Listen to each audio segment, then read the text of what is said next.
Quelle est l'histoire et les pouvoirs de Muzan et des 6 lunes supérieures? On commence directement par le tout premier, l'antagoniste principal de ce manga, celui qui engendrera ensuite tous les autres démons. Avant même la naissance de Muzan, il était déjà sur le fil de la mort. Son cœur a arrêté de battre à de nombreuses reprises alors qu'il était encore dans le ventre de sa mère. Il a fini par tout de même survivre jusqu'à sa naissance, moment où il a encore une fois failli perdre la vie. Il est né sans pouls et ne respirait pas. Et alors que sa famille était déjà prête à l'incinérer, il a fini par se réveiller et pleurer pour la première fois. Muzan a grandi toujours avec cette épée de Damoclès au-dessus de sa propre tête, pouvant mourir à tout moment si sa condition s'aggravait. Il était clair d'après les médecins qu'il allait forcément mourir avant ses 20 ans, et ça malgré tous leurs efforts pour le maintenir en vie plus longtemps. Et puis un jour, un nouveau médecin est venu voir Muzan avec un médicament expérimental pouvant potentiellement le soigner. Un médicament ayant pour ingrédient principal une plante très rare, le licorice bleu. Ce médicament était censé pouvoir le guérir complètement ou au minimum rallonger son espérance de vie. N'ayant pas vraiment de meilleure option, Muzan a accepté de prendre ce médicament. Cependant, les jours qui ont suivi, rien ne s'est amélioré, au contraire, sa condition s'est même détériorée. Foudrage suite à ça, il a tué d'un coup de couteau le médecin en question. Malheureusement pour le médecin, le médicament a bel et bien fonctionné, mais a pris plusieurs jours pour avoir de l'effet. Muzan se sentait beaucoup mieux, il était guéri, il a même gagné une incroyable force et un corps quasiment invincible. Mais malheureusement, il y avait un problème majeur. Muzan, sans même l'expérimenter, le sentait au fond de lui, il ne pouvait plus s'exposer au soleil, il savait qu'il en mourrait. Aussi, en parallèle de cette malédiction, il a commencé à avoir faim, très faim. Pas de nourriture, mais de chair humaine.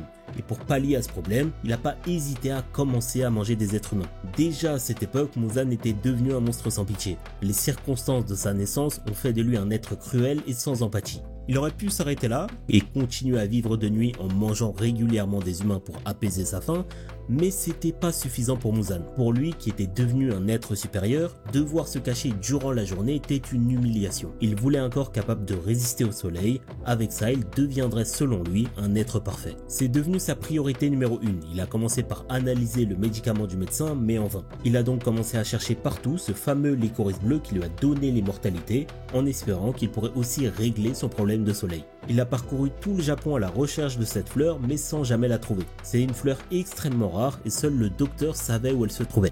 Docteur qui l'a tué. À force de chasser des humains pour les manger, Muzan s'est découvert pas mal de capacités. L'une d'entre elles est de transformer des humains en démons comme lui en leur transmettant une partie de son sang. Seulement s'ils sont capables de survivre à la transformation. S'ils survivent, ces démons nouvellement créés obtiennent eux aussi des capacités spéciales qu'on appelle des pouvoirs sanguinaires. Ces capacités sont relatives à leur personnalité et leur passé d'humain. Ils peuvent même obtenir des pouvoirs que même Muzan, leur créateur, ne possède pas. Muzan a également découvert qu'il pouvait gagner ces nouveaux pouvoirs de démon en mangeant ses propres créations. Muzan a donc commencé à transformer un bon nombre d'humains en démons. D'une part parce qu'il n'est pas impossible que l'un d'entre eux naisse avec la capacité de résister au soleil, chose qui arrivera 1000 ans plus tard avec Nezuko, et d'autre part parce qu'ils peuvent l'aider dans ses recherches. Étant donné qu'ils peuvent débloquer des capacités uniques, certaines de ces capacités peuvent lui être utiles pour trouver le licorice bleu. Malheureusement pour Muzan, ses méfaits et ses démons ne sont pas passés inaperçus. Il s'est fait des ennemis, notamment sa propre famille, qui a fondé les pourfendeurs pour l'arrêter. Ayant maintenant besoin de démons plus puissants pour s'occuper de ces pourfendeurs qui le gênent dans ses recherches, il va créer les 12 lunes démoniaques. Il s'agit d'une organisation hiérarchique de ces 12 démons les plus puissants. Ces lunes ont été initialement choisies par Muzan lui-même. À la suite, certains ont changé, certains ayant été éliminés par des pourfendeurs et d'autres vaincus et remplacés par de nouveaux démons. Ces 12 lunes démoniaques ont été divisées en deux groupes. Il y a les 6 lunes supérieures qui représentent les démons les plus puissants et qui sont là depuis le plus longtemps, et les 6 lunes inférieures, les plus faibles des 12, qui sont interchangeables. La première lune étant la plus forte et la 6e la plus faible dans les deux groupes. Les lunes inférieures ont leur rang inscrit dans l'œil droit alors que les lunes supérieures dans les deux yeux. Concernant les lunes supérieures, en plus d'être assez puissants pour gérer n'importe quel pourfendeur, ils ont aussi tout comme Muzan la capacité de créer de nouveaux démons. Et parmi ces lunes supérieures, la plus faible d'entre elles, la 6e lune supérieure, n'est pas un simple démon, mais un frère et une sœur, Daki et Gyutaro. Daki et Gyutaro sont nés dans la partie la plus pauvre du quartier des plaisirs, un endroit où vivent principalement les prostituées malades ou celles dont personne ne veut, le genre de quartier dans lequel avoir un enfant n'est rien d'autre qu'un fardeau. La mère de nos deux démons était également une prostituée, une femme qu'on peut pas vraiment définir comme quelqu'un de sain d'esprit. Avant même la naissance de Gyutaro, elle avait tenté à plusieurs reprises de sauter la vie, et après sa naissance, ça ne s'est en rien arrangé. Elle ne le considérait que comme une nuisance et a tenté à plusieurs reprises de le tuer. Et Gyutaro, lui, malgré son corps frêle mal nourri, tentait désespérément de rester en vie. Plus tard, jalouse de la beauté et des cheveux de Daki, dont le nom humain était Ume, leur mère a tenté de lui raser la tête après l'avoir malmenée. Gyutaro foudrage s'en est pris à sa propre mère, ce qui a fini par lui faire prendre ses distances vis-à-vis de ses propres enfants. Daki étant très jeune à cette époque, elle a donc principalement été élevée par Gyutaro. Quelques années plus tard, leur mère meurt d'une IST, justement appelée en japonais Ume, le nom qu'elle a donné à Daki. Grandissant tous les deux seuls à présent, Gyutaro a rapidement remarqué que la beauté de sa sœur, qui n'était pourtant qu'une adolescente, attirait beaucoup l'attention, même celle des adultes. Lui au contraire était connu pour être très moche et faisait peur à tout le monde. Motivé par sa propre sœur, il a eu l'espoir de pouvoir les sortir tous les deux de la pauvreté et a commencé à travailler comme collecteur de dettes, utilisant son horrible visage pour faire peur aux gens. Évidemment, la beauté de Daki n'est pas passée inaperçue aux yeux des courtisanes du quartier des plaisirs, et elle a très rapidement été recrutée et a monté les échelons jusqu'à rejoindre la maison la plus prestigieuse du quartier. Malheureusement, leur success story à tous les deux a pris fin très tôt, quand Daki a crevé l'œil d'un samouraï qui avait insulté son frère. À la suite de quoi, Daki a été immédiatement mise au bûcher et brûlée vivante. Gyutaro ne retrouvera son corps brûlé que bien plus tard, après avoir fini sa journée de travail. Gyutaro a perdu la seule personne à qui il tenait, celle qui représentait l'espoir, la boussole de sa vie. Alors qu'il pleurait sa mort, il a été trouvé par le samouraï dont Daki a crevé l'œil, qui a tenté de tuer Gyutaro également, pour finir le travail. Mais Gyutaro, même blessé, s'est enragé et a tué le samouraï et la courtisane qui l'accompagnait. Il a pris le corps de sa sœur et est parti en vain à la recherche de la moindre aide qu'il pourrait trouver pour la sauver. Blessé et épuisé, il a fini par s'écrouler et perdre connaissance, et c'est là qu'il a fait la rencontre qui va changer sa destinée. Il est tombé sur Doma, anciennement la 6e lune supérieure. Comme je vous l'ai dit plus tôt, les lunes supérieures ont également la capacité de transformer les humains en démons. Se présentant comme un gentilhomme, il leur annonce qu'il va les aider en les transformant en démons pour les sauver tous les deux. On ne connaît pas grand chose de leur début en tant que démons, mais on sait qu'ils ont rapidement réussi à se hisser parmi les lunes supérieures de Muzan. On sait également que Daki, à elle seule, a réussi à tuer 7 piliers durant sa vie de démon.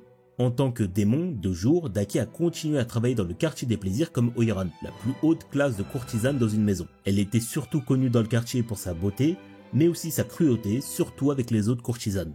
Gyutaro lui passait la plupart de son temps à l'intérieur même du corps de Daki, sa seule volonté réelle étant de protéger sa sœur, rien d'autre. Au niveau de ses capacités, comme toutes les lunes supérieures, elle a des capacités de régénération hors du commun, même parmi les démons. De même pour sa force et des réflexes bien au-dessus des autres démons. Son pouvoir sanguinaire, son pouvoir unique de démon, lui permet de contrôler sa chair et ses cheveux en les transformant en genre de ruban. Elle peut contrôler toutes les caractéristiques de ces rubans, aussi bien leur longueur, leur solidité, leur forme, et peut même les détacher de son corps pour attaquer ses ennemis. Elle avait aussi la capacité d'enfermer des humains à l'intérieur de ses rubans, sans les tuer en les gardant dans un genre de coma. Elle le faisait pour garder des humains à manger pour plus tard, c'était son garde-manger. Gyutaro lui a un pouvoir sanguinaire assez classique, il peut ramollir ou durcir son sang à volonté. Il peut projeter des lames de sang, des gouttes de sang, en gros il manipule le sang de manière générale. Il peut contrôler ses propres attaques à distance en les faisant par exemple changer de direction, ce qui les rend totalement imprévisibles. Et son sang, en plus d'être durci à volonté, est aussi gravement empoisonné, ce qui rend n'importe laquelle de ses attaques mortelles. Daki et Gyutaro sont des démons liés l'un à l'autre, probablement parce qu'ils sont frères et sœurs et ont un passé en commun. Ils ont donc aussi des capacités uniques liées à leur relation. De base, ils ont la capacité de se cacher l'un dans le corps de l'autre, ils peuvent partager des organes et sont capables de voir ce que l'autre voit. Et surtout, ils possèdent une immunité unique dans le monde des démons, il est impossible de les tuer en les décapitant séparément. Pour les vaincre, il faut découper leurs deux têtes au même moment, une propriété qui les rend en théorie quasiment invincibles. Le prochain, c'est encore la 6e lune supérieure, mais celle actuelle, Daki et Gyutaro ayant été remplacés après avoir été vaincus. Cette nouvelle lune se nomme Kaigaku, et même si vous le connaissez pas, il devrait vous être familier. On n'a pas autant d'informations sur sa naissance et sa petite enfance que Daki et Gyutaro. On sait qu'il était orphelin, qu'il volait pour survivre, et qu'à un certain âge, il a rejoint le temple de Gyomei. Il s'agit d'un des enfants qu'on a vu dans la backstory de Gyomei. Un jour, Kaigaku, alors qu'il tentait de voler l'argent du temple, s'est fait prendre et a pris la fuite. Pendant qu'il fuyait, malheureusement, il est tombé sur un démon. Mais lui, au lieu d'accepter sa mort, il a fait un marché avec le démon. En échange d'avoir la vie sauve, il lui a indiqué l'endroit où vivaient Gyomei et les 8 autres enfants afin que le démon puisse les manger. C'est ce démon-là qui sera à l'origine du massacre dans le temple de Gyomei. Après avoir survécu à cet incident et fui, il a été trouvé et adopté par Jigoro, l'ancien pilier de la foudre. Aux côtés de Zenitsu, il s'est entraîné durement sous les ordres de Jigoro. Il était très doué, il a réussi à maîtriser quasiment toutes les formes du souffle de la foudre, à l'exception du coup de la toute première forme. Kaigaku, déjà à cette époque, méprisait la faiblesse et la couardise de Zenitsu. Pour lui, la chose la plus importante est sa propre force et sa propre survie. Pendant l'arc d'entraînement des piliers, Kaigaku, alors devenu pourfendeur, est tombé lors d'une mission nez à nez avec Kokushibo, la première lune supérieure. Au lieu d'accepter sa mort, il a demandé pitié à Kokushibo et a fini par accepter de devenir un démon en buvant son sang. L'information de sa trahison s'est répandue au sein des pourfendeurs et son maître Jigoro en a eu vent également. Son maître, attristé et se sentant responsable de la création d'une nouvelle lune, c'est Seppuku. Au niveau de ses capacités, il combine sa maîtrise du souffle de la foudre avec sa nouvelle puissance de démon, ce qui le rend évidemment extrêmement puissant. Il a également un pouvoir sanguinaire comme tous les démons, lui est capable d'infuser son pouvoir sanguinaire dans ses attaques de souffle de la foudre, ce qui leur donnait un effet supplémentaire. N'importe laquelle de ses attaques brûle la chair de ses ennemis en continu s'ils sont touchés. Un pouvoir plutôt simple mais efficace. On l'a vu ensuite dans le manga, il est mort aussi rapidement qu'il est apparu lors de son combat contre Zenitsu, qu'il l'a achevé en inventant un nouveau mouvement, le 7e mouvement du souffle de la foudre. Il faut bien comprendre par contre que le Kaigaku qu'on a vu et qui a été vaincu par Zenitsu n'était pas à son prime. Ça faisait à peine quelques jours qu'il était devenu un démon, il ne maîtrisait pas encore parfaitement sa nouvelle force et ses nouveaux pouvoirs. D'après Yushiro, si Zenitsu ne l'avait affronté ne serait-ce qu'un an après, il serait mort sans aucun débat. Et malgré son manque de maîtrise, il avait tout de même la puissance nécessaire pour rejoindre les lunes supérieures. Comme quoi il avait vraiment un potentiel exceptionnel en tant que démon. Le suivant, vous le connaissez tous, c'est Gyoko, la 5e lune supérieure. Contrairement aux deux précédents, on n'a pas beaucoup d'informations sur son passé. On sait que quand il était humain, il s'appelait Managi et qu'il vivait dans la périphérie d'un village de pêcheurs. Il a perdu ses parents très jeunes, un jour ils sont partis pêcher et ne sont jamais revenus. Au final, leurs cadavres seront retrouvés bien plus tard sur une plage, mais avec leur corps bizarrement abîmés, ce qui a valu à Gyoko d'être évité et mis à l'écart par le reste du village. Quelques années plus tard, Gyoko, qui était seul et très perturbé mais fasciné par l'art, a tué un enfant qui le taquinait et mis son corps dans un bocal. Rien que ça. Et justement, c'est ça qui a conduit à sa rencontre avec Muzan. Les parents du petit que Gyoko a tué étaient évidemment foudrages et ont poignardé Gyoko avec une fourche avant de le laisser pour mort. C'est dans ces derniers instants qu'il a eu la chance de tomber sur Muzan qui passait par là et qui l'a transformé en démon. Les pouvoirs de Gyoko sont évidemment encore une fois liés à son passé. Il a un corps très particulier, il a des bouches à la place des yeux, un œil à la place de la bouche et des petites mains à la place des cheveux. Pour certains, son apparence est probablement liée au corps de ses parents qu'il a retrouvé étonnamment abîmé. En plus de son corps bien bizarre, il a évidemment comme tous les démons un pouvoir sanguinaire. Et son pouvoir est tout aussi bizarre mais très lié à son passé d'humain. Il a des vases magiques qu'il peut matérialiser à partir de rien selon sa volonté. Ces vases lui donnent plusieurs capacités. Il peut invoquer des démons aquatiques à partir de ces vases, des démons qu'il contrôle et qui attaquent selon la volonté de Gyoko. Et point particulier de ces démons, ils ne peuvent pas être vaincus simplement en les décapitant. Pour les tuer, il faut détruire le vase à partir duquel ils sont sortis. Ensuite, il peut aussi se téléporter instantanément dans n'importe quel vase qu'il a créé, ce qui le rend extrêmement difficile à localiser et à atteindre. Ensuite, troisième pouvoir, il peut stocker tout et n'importe quoi à l'intérieur de ses vases, même des gens, et il peut modifier les cellules de ceux qu'il capture dans ses vases. Et finalement, il semble aussi pouvoir générer d'énormes quantités d'eau à partir de ses vases. On ne sait pas vraiment si c'est de l'eau qu'il a simplement stockée dans ses vases, ou si ces vases peuvent générer de l'eau. Il a également un dernier pouvoir mais qui cette fois n'est pas lié à ses vases. En cas d'extrême urgence, Gyoko peut muer et révéler sa forme ultime. Cette forme est recouverte d'écailles qu'il dit plus dures que le diamant. Sous cette forme, il a aussi une vitesse qu'il dit supersonique et le pire encore, il peut maintenant transformer en poisson tout ce qu'il touche. Comme vous le savez, malgré ça, Gyoko a été vaincu par Muichiro qui avait éveillé la marque pour la première fois. Après Gyoko, on a la 4e lune supérieure, Hantengu. De même que Gyoko, les informations sur son passé sont plutôt limitées. On sait que lorsqu'il était humain, il était connu pour avoir commis de nombreuses atrocités. Il volait et assassinait les innocents dans les villages dans lesquels il passait, tout en jouant la victime innocente à chaque fois qu'il était attrapé et accusé. Il allait jusqu'à blâmer ses propres mains pour ses actions, disant qu'il ne les contrôle pas toujours, essayant du coup de se faire passer pour quelqu'un de mentalement instable avec un trouble de la personnalité. Finalement, au bout de nombreux méfaits, il se fera capturer par un magistrat de haut rang et condamné à mort par décapitation. Et alors qu'il a été emprisonné en attente de son exécution, il a été approché par nul autre que Muzan. Muzan lui a proposé de l'aider entre guillemets après avoir eu pitié de sa situation. Comme vous l'avez sûrement deviné, il lui a donné son sang, le transformant en démon.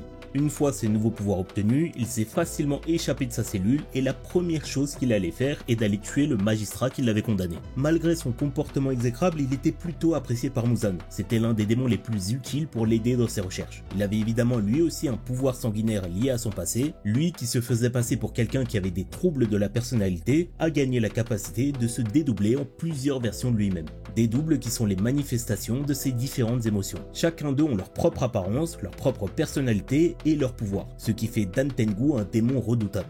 Son corps originel, lui, est la manifestation de la peur. Il a justement ce mot inscrit sur la langue. Étant le corps originel, il est le seul à posséder un noyau, c'est le seul qui peut causer la mort d'Dan Tengu s'il est décapité. Sous cette forme, il n'a pas de très puissant pouvoir. Il a juste l'air d'être capable de complètement effacer sa présence et donc de s'infiltrer où il souhaite. Il est évidemment puissant comme n'importe quel démon de son rang et a aussi la capacité de changer de taille. Chacun des clones d'Dan Tengu ont une capacité de manipulation de leur propre chair qui leur permet à chacun de produire une arme spécifique qui est liée à leur pouvoir sanguinaire. Le premier clone qu'on voit dans le manga, c'est Sekido, la manifestation de la colère. Il a la capacité de créer et de manipuler la foudre grâce à son Kakara. Ses attaques de foudre sont surpuissantes, il peut one-shot des pourfendeurs ou des démons comme Nezuko et même paralyser des piliers. Le deuxième clone est Karaku, l'incarnation du plaisir. Son pouvoir sanguinaire, lui, est la capacité de créer de puissantes rafales de vent avec son éventail Uchiwa. C'est vraiment pas n'importe quelle rafale de vent, elles sont tellement puissantes qu'elles peuvent faire s'écrouler des bâtiments entiers et écraser les humains et démons qui se les prennent de plein fouet. Le troisième clone se nomme Aizetsu, il est l'incarnation du chagrin d'Dan Tengu et il a un pouvoir sanguinaire relatif à sa lance, Jumonji. Il est capable d'étendre et de rétrécir sa lance à volonté. C'est fort mais rien de très spécial. Le quatrième clone est Urogi, l'incarnation de la joie. Lui avec sa chair ne crée pas une arme comme les autres, mais encore plusieurs clones de lui-même quand il est sectionné. Clones qui eux sont beaucoup plus faibles que l'original. Lui et ses clones possèdent des caractéristiques d'oiseaux. Ils ont des ailes et des serres avec lesquelles ils combattent et sont aussi capables de lancer des cris soniques qui, comme on l'a vu, sont largement assez puissantes pour terrasser un pourfendeur. Après Urogi, on a eu Zohakuten, le clone le plus puissant d'Dan Tengu, mais qui en réalité n'en est pas un nouveau.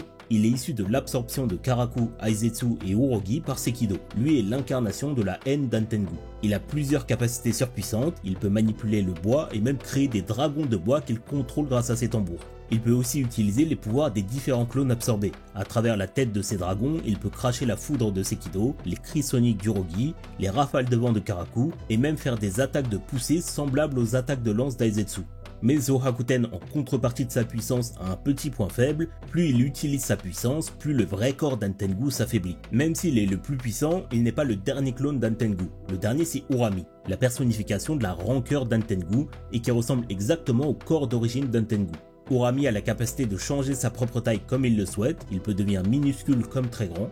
Il est incroyablement résistant, bien plus que les autres clones, il a été capable de se débarrasser des flammes de Nezuko sans problème et peut même un peu résister au soleil. Il est tout aussi fort physiquement que résistant, même Genma qui était boosté par ses pouvoirs de démon ne pouvait pas retirer les mains d'Urami du coup de Tanjiro. Il semblerait qu'il ait également la capacité d'utiliser les pouvoirs sanguinaires des autres clones. On l'a vu utiliser l'un de leurs pouvoirs. Han Tengu finit par mourir vaincu par Tanjiro avec l'aide de Nezuko en tranchant le vrai corps qui se cachait dans le cœur d'Urami. Après la mort d'Han Tengu, on a Nakime qui est devenue la nouvelle 4ème lune supérieure. Nakime, quand elle était encore humaine, était une musicienne amatrice joueuse de biwa. Elle faisait des représentations là où on voulait bien d'elle. Elle vivait dans la pauvreté aux côtés de l'homme qu'elle avait épousé, mais malheureusement, lui était totalement accro au jeu d'argent. Tellement accro qu'il gaspillait les maigres gains de Nakime après ses prestations. Elle avait ni la force ni les moyens de faire quoi que ce soit, et encore moins de le quitter et de s'en aller. Un jour, alors qu'elle devait jouer lors d'un événement très important, Nakime a découvert que son mari avait volé et vendu sa robe de spectacle. Et ça, avec l'accumulation, l'a rendue folle de rage, tellement qu'elle a ramassé un marteau qui traînait dans sa maison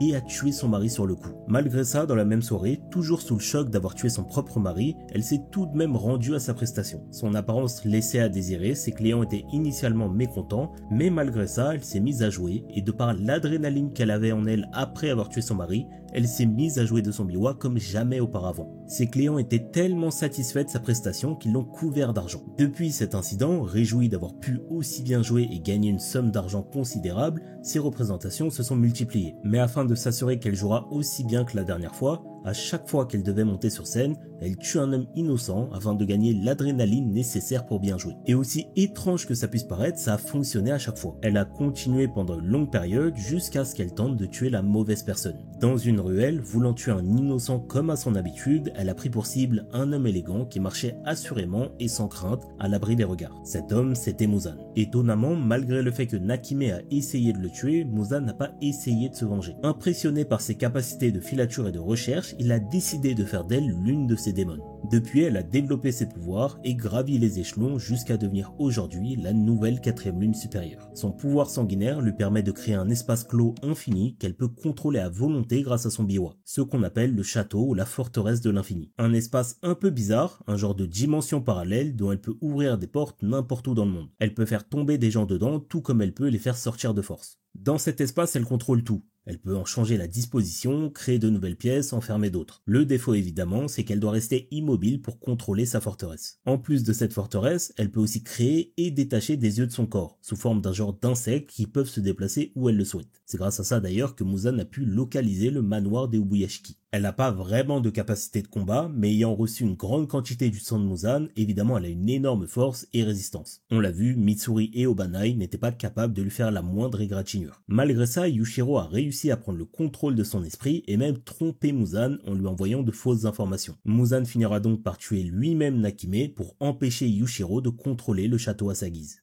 Maintenant, le préféré de tous, Akaza, la 3e lune supérieure. Son nom humain était Hakuji. Il est né et a été élevé dans un bidonville par son père malade. Afin de pouvoir payer les soins de son père, Hakuji volait constamment les gens de sa ville. Malheureusement, il s'est fait prendre 3 fois. Après la 3e fois, le magistrat de la ville l'a battu et a fait tatouer son corps, en plus de le menacer de lui couper les bras la prochaine fois. Pire encore pour Hakuji, lorsqu'il est finalement rentré chez lui après sa 3e arrestation, un villageois avait informé son père de ce qui s'était passé et lui, ayant appris son arrestation, s'était pendu. Dans la lettre qu'il a laissée, il déclare qu'il voulait que Hakuji vive pleinement sa vie et qu'il ne voulait pas prendre ses médicaments s'ils avaient été obtenus malhonnêtement. Dévasté par la perte de son père et fou de rage contre la société, il s'est mis à se battre sans cesse avec des inconnus. Un jour, justement, après avoir presque tué 7 hommes dans un village, il a été approché par Keizo, le propriétaire d'un dojo local. Akaza, agacé par l'attitude joyeuse de Keizo, l'a défié en combat et a été vaincu très facilement. Keizo l'a ensuite pris en charge pour qu'il puisse s'occuper de Koyuki, sa propre fille malade. Déjà habitué à s'occuper de son père, Hakuji n'a eu aucun mal à prendre soin d'elle, même s'il trouvait ses pleurs gênants.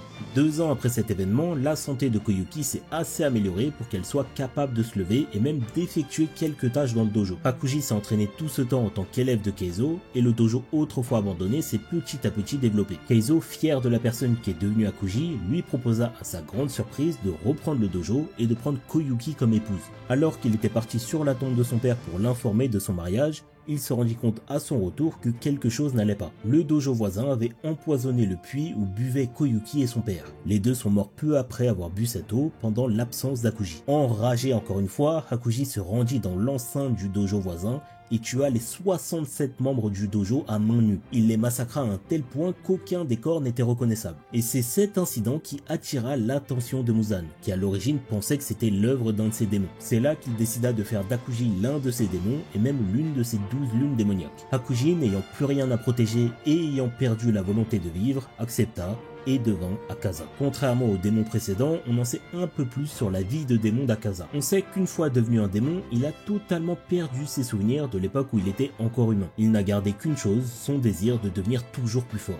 Même si au fond il ne savait pas pourquoi. Malgré cette amnésie, il refusait catégoriquement de manger ou de faire du mal aux femmes. Étant l'un des démons préférés de Muzan, il avait le droit à ce privilège, Muzan ne l'envoyait que pour des missions spéciales. Akaza, pendant sa vie de démon, a rencontré et combattu plusieurs piliers. Pendant leur combat, il a invité chacun d'eux à devenir un démon car il appréciait la force, le génie et les compétences de combat des piliers. Malheureusement pour lui, aucun d'entre eux n'a jamais accepté sa proposition. Chose qu'il ne comprenait pas, il ne comprenait pas leur désir de rester humain. Son pouvoir sanguinaire se nomme mise à mort destructrice. Il tire clairement ses origines dans les connaissances martiales d'Akaza pendant sa vie humaine. Il est le seul démon d'ailleurs parmi les lunes supérieures à se battre à main nue. Il recouvre ses mains d'un genre d'onde de choc et utilise ses techniques d'arts martiaux pour combattre. Ces ondes de choc peuvent avoir la forme qu'il souhaite et peuvent même être lancées sur ses ennemis à distance. Une de ses techniques phares se nomme compas. Il déploie une boussole bleue en forme de flocon de neige sous lui avec des nombres dessus qui peuvent détecter et suivre les emplacements et attaques de ses adversaires. Cette technique peut également être utilisée pour détecter les points faibles de ses adversaires, ce qui fait qu'Akaza vise systématiquement les points vitaux lors de ses coups. Akaza active toujours cette technique lorsqu'il entre en combat. En plus de tout ça, il a évidemment énormément de techniques offensives ayant pour base ses zones de choc. Akaza a même été capable de conquérir la faiblesse de tous les démons, il a été capable de survivre après avoir été décapité et régénérer complètement sa tête. Mais justement, c'est à la suite de cet événement que ses souvenirs d'humain ont commencé à refaire surface en lui. Et à cause de ça, même après avoir survécu à la décapitation, Akaza a stoppé sa propre régénération pour ainsi mourir après avoir réalisé le monstre qu'il était devenu. À sa mort, il fit la rencontre des fantômes de son passé, commençant par son père, son maître et finalement sa fiancée. Ensuite, on a un démon dont la popularité est un peu plus ambiguë. Certains l'adorent, d'autres le détestent, Doma, la deuxième lune supérieure.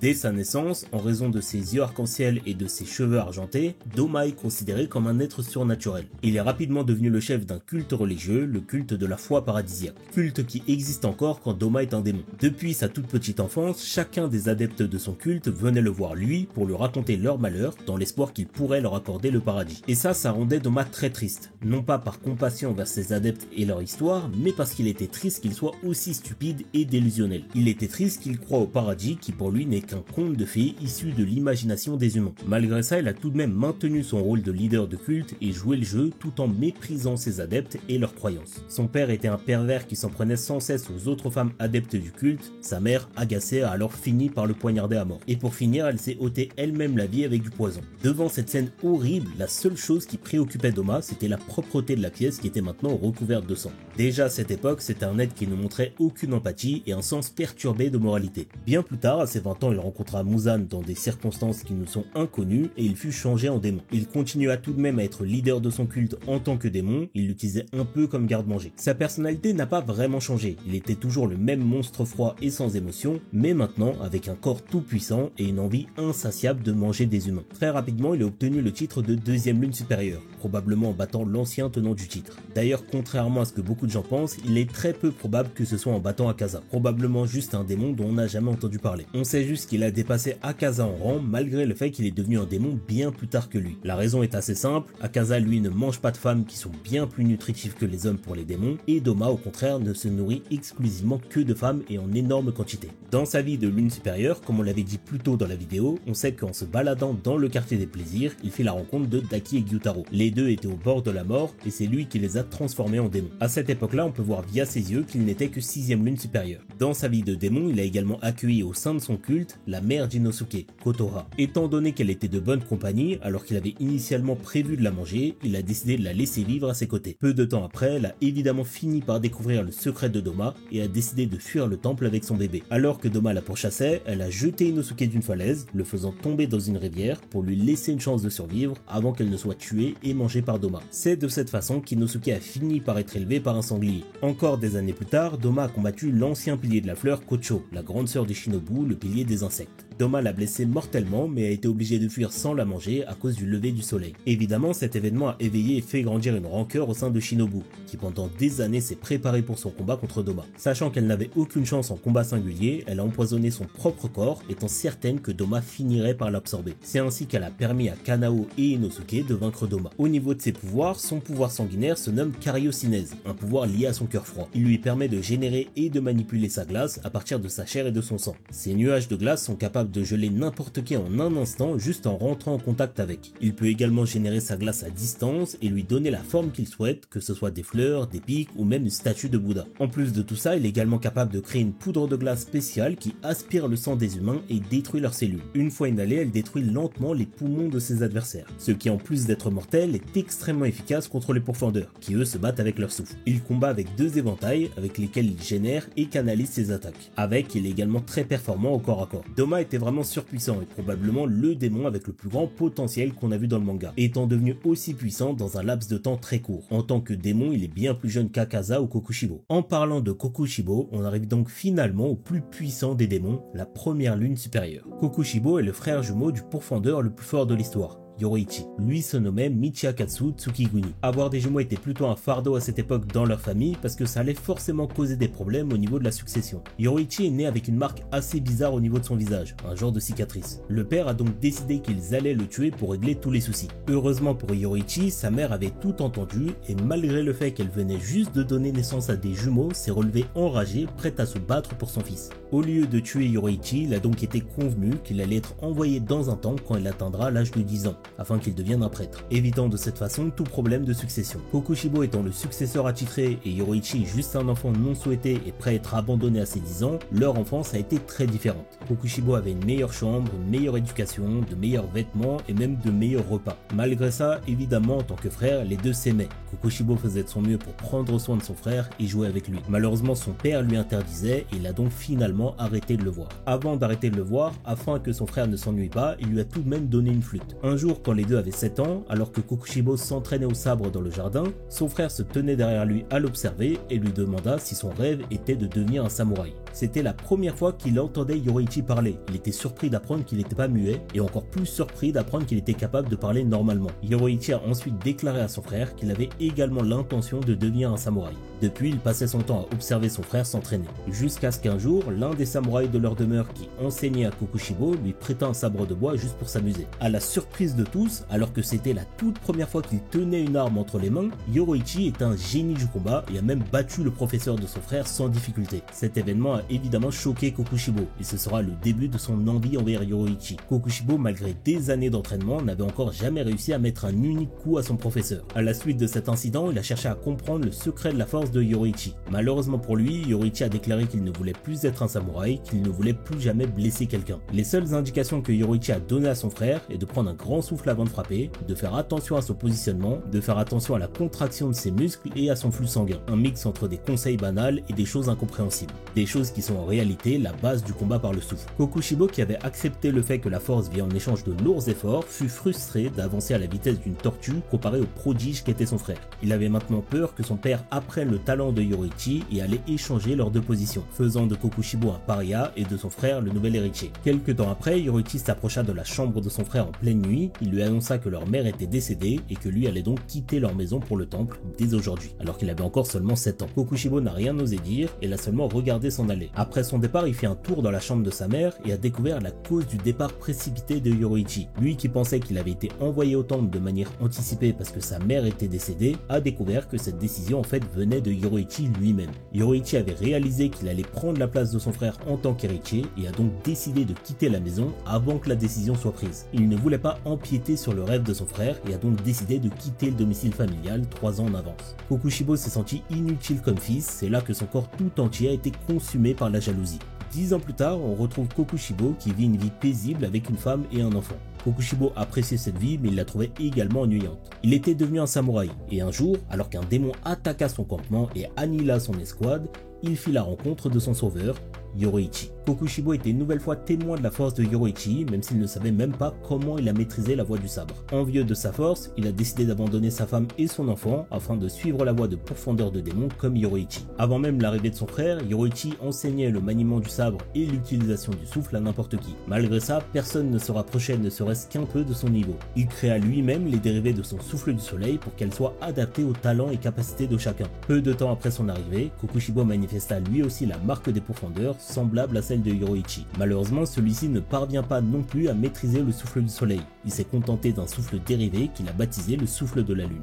Il pensait pouvoir attraper son frère s'il s'entraînait sans cesse, cependant les pourfendeurs porteurs de la marque se rendirent compte un à un que leur jour était compté. La marque réduisait leur espérance de vie en échange de puissance. Kokushibo n'avait donc aucun avenir, il n'avait pas le temps nécessaire pour s'entraîner et devenir plus fort que son frère. C'est ce qu'il raconta à Muzan une nuit où il se retrouva en face de lui prêt à le combattre. Et celui-ci lui a répondu qu'il devrait alors devenir un démon, qu'il pourrait ainsi vivre pour l'éternité malgré la marque. Kokushibo, consumé par la jalousie envers son frère, accepta la proposition de Muzan. La voie qu'il avait tant espérée s'était ouverte à lui, il était enfin libéré de toute entrave. Il avait l'opportunité de devenir le plus grand des samouraïs. Ainsi devenu un démon, il était devenu la lune supérieure ultime, étant le deuxième démon le plus fort de l'histoire derrière Muzan. Durant sa vie de démon, Kokushibo, un peu à la manière d'Akaza, n'a cessé de combattre et de devenir plus fort. C'est la plus ancienne des lunes qu'on connaisse, il a combattu et vaincu de nombreux piliers durant sa vie. 60 ans après être devenu un démon, il est tombé une nouvelle fois sur son frère Yoroichi, lui qui était censé être mort depuis longtemps, étant un porteur de la marque. Yoroichi, très vieux, était bouleversé de voir que son frère était devenu un atroce démon. Malgré le fait de retrouver son frère dont il a été jaloux toute sa vie, Kokushibo était étonné de ne pas ressentir la moindre colère. Yoroichi se mit en position de combat, prêt à en finir avec son frère qui n'était plus qu'un démon. Malgré son âge avancé, son talent au combat ne semblait pas avoir régressé. Même s'il était prêt à combattre également, Kokushibo n'a même pas pu réagir au premier coup de Yoroichi, qui lui a tranché la gorge et quasiment décapité. Fou de rage d'être toujours loin des capacités de son frère après tout ce qu'il avait sacrifié, Kokushibo se préparait à recevoir le second coup de Yoroichi. Mais son frère, toujours en position d'attaque, ne bougeait plus. Le deuxième coup n'est jamais parti, Yoroichi est mort de faiblesse due à son âge en plein milieu du combat. Enragé par sa propre faiblesse, Kokushibo a découpé le corps de son frère d'un dernier coup. Un coup qui a découpé la flûte qu'il lui a donnée et que Yoroichi portait toujours avec lui. À la vue de la flûte, Kokushibo n'a pas pu s'empêcher de pleurer, étant témoin d'à quel point son frère l'aimait malgré tout ce qui s'était passé. Au niveau de ses pouvoirs, en plus évidemment de maîtriser le souffle de la lune et d'être l'un des plus grands pourfendeurs de l'histoire, en tant que démon, il utilisait sa propre chair pour rallonger son katana et le modifier, lui permettant ainsi d'augmenter considérablement la portée, la puissance et l'imprévisibilité de ses attaques. En plus de modifier son épée avec sa chair, il était aussi capable de faire sortir des lames de son corps comme il le souhaitait. Il a également 6 yeux qui augmentent du coup fortement ses capacités de vision, il a quasiment aucun angle mort et peut suivre les mouvements de plusieurs personnes à la fois. En tant que démon, il a toujours sa marque de pourfendeur qui augmente grandement ses capacités, et il a également la capacité de voir constamment le monde transparent grâce à ses 3 paires de yeux. Le monde transparent, je vous le rappelle, permet à son utilisateur de voir le flux sanguin, les contractions des muscles et les mouvements articulaires de ses adversaires, et donc de prédire leurs mouvements. Et tout ça, ce n'est même pas son pouvoir sanguinaire. Celui-ci se nomme l'âme du croissant de lune. En complément de son souffle de la lune, son pouvoir sanguinaire lui permet de créer et manipuler des dizaines de lames tranchantes en forme de croissant de lune à partir de son katana. Ces croissants de lune sont créés à partir de son sang et il peut en contrôler à volonté la taille, la forme, la longueur et la vitesse, ce qui rend ses attaques extrêmement imprévisibles et illisibles. Il peut créer ses lames tant que son katana est dégainé sans même devoir la balancer. Avec tous ses pouvoirs et sa force monstrueuse, il a combattu non pas un mais 3 piliers en même temps ainsi que Genma dans la forteresse de l'infini. Gyomei, Sanemi et Muichiro qui d'ailleurs est un descendant lointain de Kokushibo. À tous les 4, en combattant conjointement, ils ont fini par être capables de lui trancher la tête. Malheureusement pour eux, tout comme Akaza, Kokushibo a réussi à conquérir cette faiblesse. Il a réussi à faire régénérer sa tête avec ses pouvoirs de démon, la seule façon de le vaincre désormais étant le soleil. Cependant, en se voyant lui-même dans la réflexion du katana de Sanemi, il voit et prend conscience du monstre qu'il est devenu. Il n'avait plus rien d'un samouraï ou même d'un humain, il était devenu un pur démon. Il s'est soudainement rappelé du moment où il a déclaré à son frère qu'il voulait devenir le samouraï le plus fort. Il s'est donc questionné sur ce qu'il est devenu, est-ce que c'est réellement l'apparence d'un samouraï? Pendant cet instant de doute, Gyomei a été capable de mettre un coup direct à la tête de Kokushibo, la faisant exploser. Il tentait une nouvelle fois de la régénérer, mais cette fois Muichiro avait obtenu une lame rouge qu'il avait plantée dans Kokushibo. Une lame dont la température est si élevée qu'elle entrave la régénération des démons et détruit même leurs cellules. Kokushibo ne pouvait donc plus se régénérer ou utiliser ses pouvoirs sanguinaires et a ainsi péri. Lors de ces derniers instants, il a révélé qu'au fond, tout ce qu'il voulait, c'était juste être comme son frère, être comme Yoroichi, mais qu'il a échoué. Il a tout abandonné, sa famille, ses amis, son frère, son humanité, pour au final rien accomplir,